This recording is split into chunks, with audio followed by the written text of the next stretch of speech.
Hello developers, my name is Alex.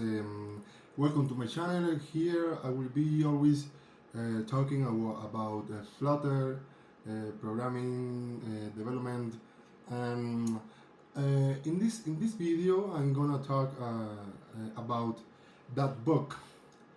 This bug is related to if you are trying to if you are using FVM to manage different versions of Flutter, and you're trying to install to use command like FVM use certain version, and you are getting that that book.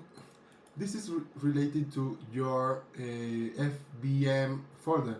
So if you want to do a quick fix to this kind of book, you only have to go to your FVM folder and remove it. You can click and delete the folder, and then try again. You can try again, and the command will work now. Okay, this is a quick fix. I hope that this will be very helpful for you.